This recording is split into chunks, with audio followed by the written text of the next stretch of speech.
This president can do absolutely anything that he wants to do, and our founding fathers anticipated exactly that. There is no tool in this document for restraining the Article 2 president except for passing a bill through the Article 1 Congress or winning a case in the Article 3 courts. In the absence of those two measures, executive power is unrestrained, and they counted on us to sort that out. We are complicit.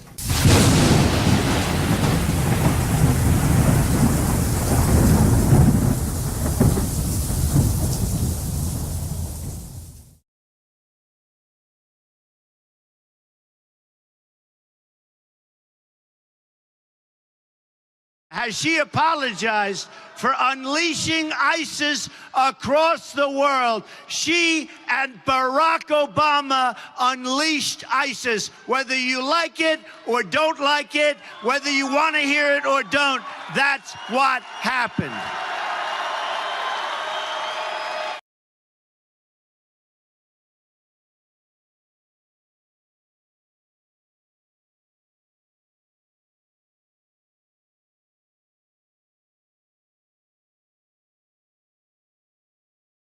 October 1999, the Eurodollar is introduced to compete with the Federal Reserve dollar as the world's reserve currency. Saddam says, I'll take that. Saddam announces he's only going to take euros in exchange for Iraqi oil. So in 2001 and 2002, what happens? Allegations of weapons of mass destruction become mainstream news with no evidence. Now, if you're like me, I was completely hoodwinked by all of that. I had no idea that they didn't have any weapons of mass destruction. What was going on in the background here? So in March 2003, Coalition of the Willing, essentially the United States and Great Britain, the same partners who are right now in northern Iraq with what is going on up there today, were the partners in this war against Saddam. So they take down the Iraqi government, and Bush assigns J.P. Morgan to set up a new banking system in Iraq. Again, Wall Street Bank. Iraq, once again, is exchanging oil for Federal Reserve petrodollars. You see kind of what's going on in the background. It's nothing about anything that they had described, nothing about planting democracy and weapons of mass destruction. It's all about money and resources. Because once you own the ability to print money in a particular nation, you own all of the resources, because you can print money until you're blue in the face. And that's how you enslave the entire population. That's how we're being enslaved right now.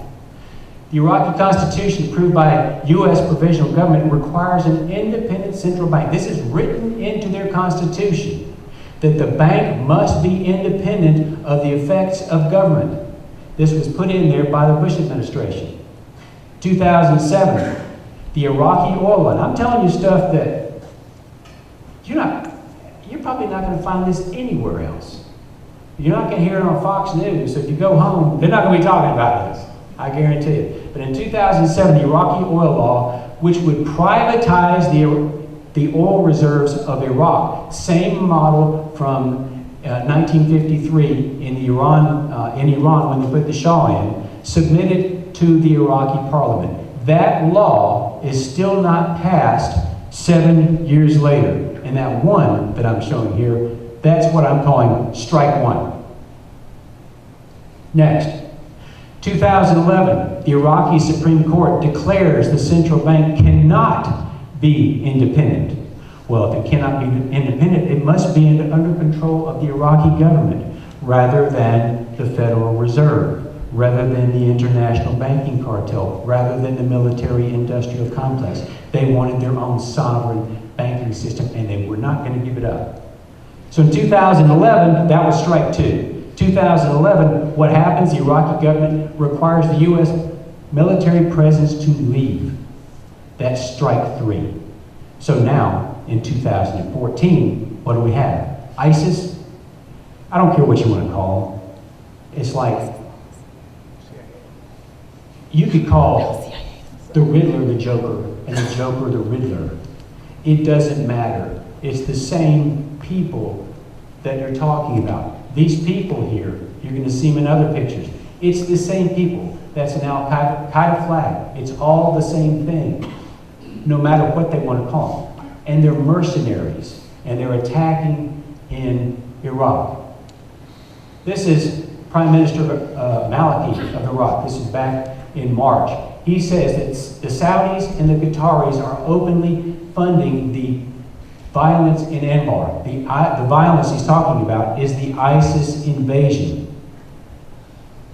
He says, I accuse them of inciting and encouraging the terrorist movement. I accuse them of supporting them politically and in the media and supporting them with money and buying weapons for them. I accuse them of leading an open war against the Iraqi government. I accuse them of openly hosting leaders of Al-Qaeda and extremists. He accused the Saudi government of allowing commissions. In other words, they're hiring mercenaries to lure them to fight in Iraq. He also blamed countries for launching Syria's 3-year civil war through Al-Qaeda-linked groups that are now operating on both sides of the Iraq-Syrian border and next to Anbar. What's going on right now was in its early throes. They're attacking Iraq through Syria indirectly. They absolutely started the war in Iraq. They started the war in Syria. Maliki said ISIL or ISIS or ICE or whatever you want to call them has been one of the biggest fighting forces in Syria's civil war. Saudi Arabia supports terrorism against the world, Syria, Iraq, Egypt, and Libya. Now this wasn't reported on Fox News, but he's telling you what's going on over there. Remember these guys? These were ostensibly the 19 hijackers on 9/11. 15 of these were from where? Saudi Arabia. Who did we attack? Iraq. Obviously, there's a disconnect there. In 2014, this is what's going on right now in northern Iraq. You want to know why we're up there rescuing all those people? That's because ISIS has kind of gotten away from the plan. This is a pipeline that goes from Kurdistan, northern Iraq, across the border into Turkey. And that oil is being loaded onto ships, and it's being bound for places like, first shipment went to Israel. There's a shipment right now sitting right off the coast of Houston, more than 13 miles out, because there's a question about whose oil this is. It's in Iraq. It's really Iraqi oil. They have not signed the Iraqi oil law. So therefore, that oil is owned by the people of Iraq, not the Kurds in northern Iraq, who happen to be working directly with the West against the wishes of the Iraqi government. So, and the revenues are not being deposited in the Iraqi banks. No, they're being deposited in the Turkish banks, part of that network of central banks. So, here it is, the Iraq Kurds are selling oil to Israel and to the United States, and the Iraq government is condemning the Kurds for selling that oil, and they've gone to take it to court. The mystery buyer of Kurdish oil off the coast of Houston has been revealed. It's Chevron, BP, and ExxonMobil. 2 American countries and a British country. The 2 nations who are ostensibly up there on this humanitarian effort in northern Iraq are Americans and the British. Do you wonder why? Federal judge rules on the Kurdish oil. This judge had said we could go out and commandeer those ships. But then he changed his mind and said, no, this is something that needs to be solved in the courts of Iraq. You're not hearing this on the mainstream news, but this is what's going on in the background of all of this. All right, so here it is. Obama has approved his airstrikes against ISIS in northern Iraq. He's not approving any airstrikes anywhere else. Remember that picture that I showed a few minutes ago that showed all of the Toyota pickup trucks going all the way through the desert down there? Just imagine one F-16 would have blown them all away. But he's not going to do it then. But they're getting too close to this pipeline of oil that's up near Turkey. Maliki. This is this morning. Maliki is being forced out. 2 days ago, Obama is before he goes on vacation, he's telling the world that the Iraqi government needs to reassess its positions and be more inclusive of all of the elements of Iraq. Obviously, Maliki, this puppet, is not performing as he should. The U.S. government said that this is in that same article. The U.S. government said it would arm Iraq Kurdish militias to prevent the fall of the final bastion of pro-U.S. territory in Iraq, that being the northern Iraq, while Britain is deploying RAF Tornado jets. So here it is. We have the U.S. and we have Britain. We have BP, we have Exxon, and we have Chevron. The move to effectively remove Maliki came after the White House launched a fresh volley of phone calls to politicians in Baghdad. The U.S. Vice President Joe Biden called both Iraq president and the man he selected to try to replace Maliki, this other guy, indicating that further U.S. military support could follow swiftly if they succeed in their efforts to form a new government. This is nothing but a coup that's going on over there. We're trying to change, yet again, another government in the Middle East. So, out with the old puppet, in with the new puppet. Who benefits? Chevron, BP, Exxon, and Wall Street banks. Remember, the 2007 Iraqi oil law is still not passed. What do you think is going to happen?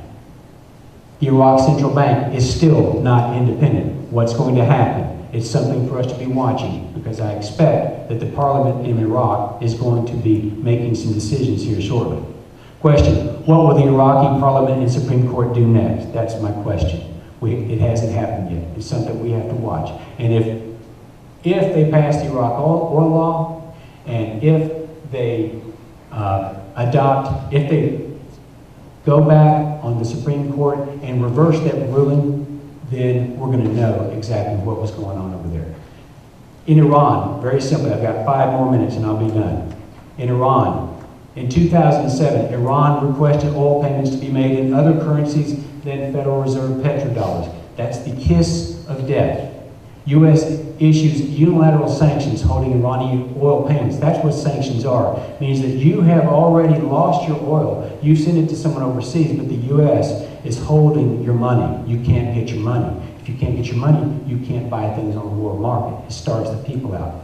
Just this past September, Iran made a delinquent payment to the World Bank. They have a new president over there. He made this payment the very same day that they made this World Bank payment. Obama and the Iranian President Hassan Rouhani speak for the first time. 2 heads of states of these 2 nations have spoken in over 30 years. I think it's pretty easy to couple that there was a financial deal that's going on between the United States and Iran that was prompted by this event, that then these 2 started talking. And you've been hearing about these nuclear weapons talks. So Obama has relaxed these unilateral sanctions, expressing that Iran is coming to the table on nuclear weapons talks. I have it on good authority. It has nothing to do with nuclear weapons. It has everything to do with banking, and then what ownership of the banking industry in Iran would give to its owners, which essentially is all of the oil below the ground. Since then, more evidence. The IMF has visited Iran. It is undertaking a mission, and that mission's purpose is to discover when and where they could privatize the banking system of Iran. In other words, welcome it into the banking system of the military-industrial complex. In Libya, in May 2001, the African Union formed to promote trade among African nations. in 2009, Gaddafi is elected president of that union. Gaddafi proposes that gold dinars be used in African trades, including oil profits. What happens next? Civil war. Well, more breaks speculation out. has been raised on the reasons for NATO's intervention in Libya. And as RT's Laura Emmett reports, the organisation may have been trying to prevent Gaddafi from burying the American buck.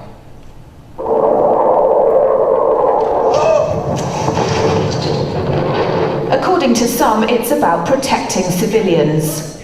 We must not tolerate this regime using military force against its own people. Others say it's about oil. The only reason they're interested with Libya is about the oil. You'd think we'd be in Iraq if the major export there was broccoli.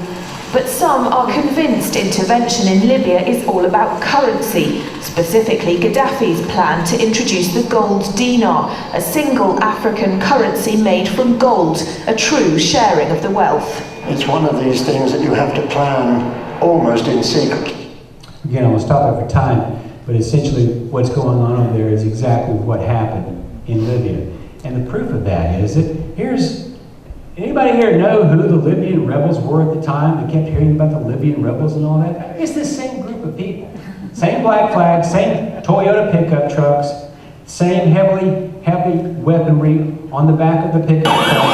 This is a caravan going to the town of Syria, halfway from Benghazi around to Tripoli, and eventually we got to Tripoli and imposed the government and killed Gaddafi. Same model, same people, different men.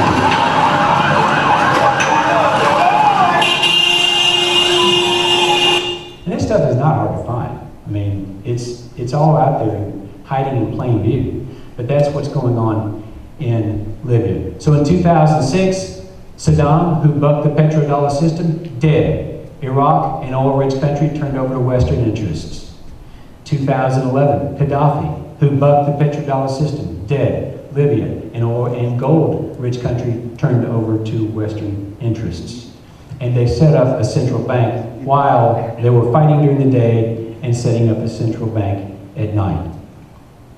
And all the time, some people really thought it was a lot of fun. We came, we saw, we died. So you see who's really elated by all of this.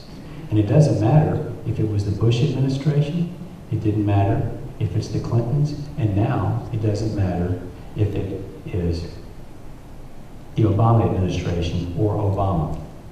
What happens to Libya next? This was a nation that had the highest standard of living in Northern Africa. And now they're living under Sharia law. This is how we left them. I don't mean to bring you down or anything, but I do mean to bring you real. This is what's going on all over this earth. These are the same guys in Syria. Same guys. Well, he's got a Beamer? Same model. Now, there's the BRICS, the Brazil, Russia, India, China, and South Africa are attempting to come up with their own reserve currency. And they're marketing this to the nations of the world. But every time a nation decides to go with it, a smaller nation than these, then of course, oh, they're having a civil war. And these guys start showing up. So that's essentially what's going on in the world. But I promised a couple of guys from the Lanier Tea Party Patriots that if they came tonight, I was also going to tell you what the Keystone Pipeline thing is all about. And then we'll be leaving. Keystone Pipeline has nothing to do with the snail darter or whatever they're saying. It's all a big lie. And it's not that Obama is stupid. He knows exactly what he's doing. It's not that he just keeps postponing things to get a better study on things. It has nothing to do with that. First of all, he's trying to impoverish our country. This is a model to make everyone dependent upon government. And if there would be no reason why he would be motivated to promote jobs in our country.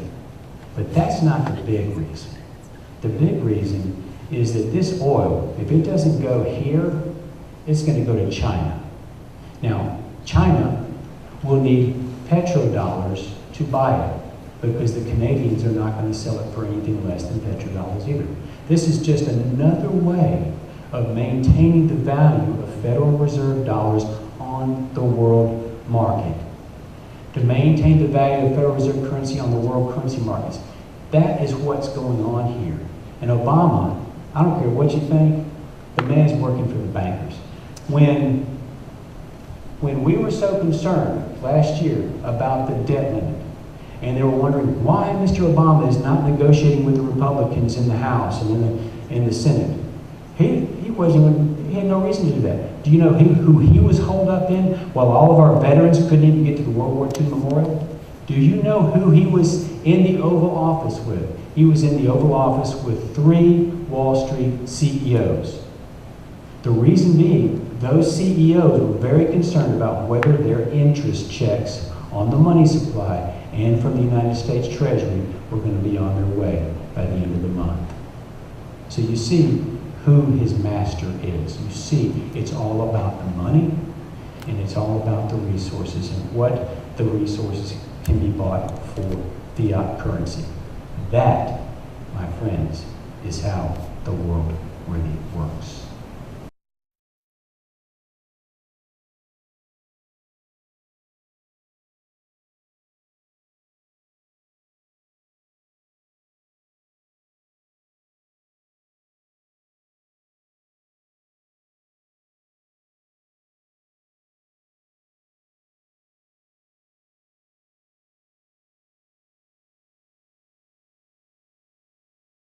Президент Обама упомянул об одной из угроз, это ИГИЛ.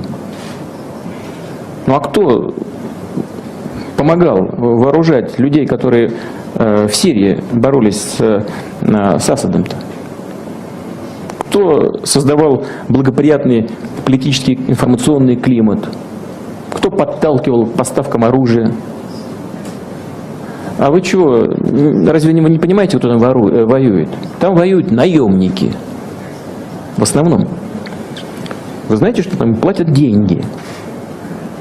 И они воюют там, где платят больше. Вот они вооружились, им платят определенную сумму.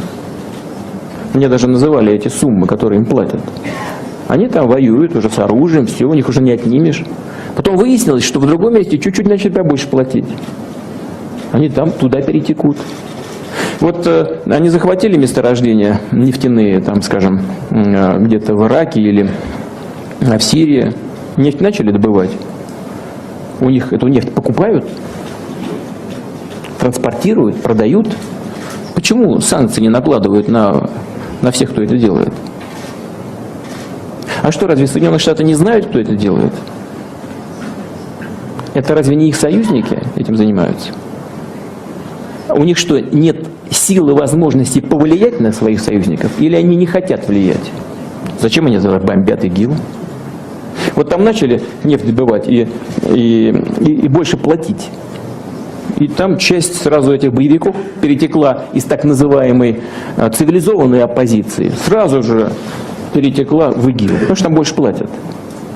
Я считаю, что это абсолютно невыверенная, непрофессиональная политика, без опоры на реалии.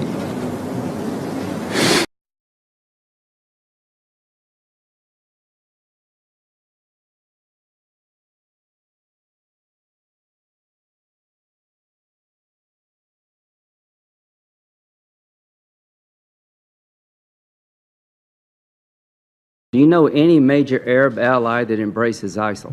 I know major Arab allies who fund them.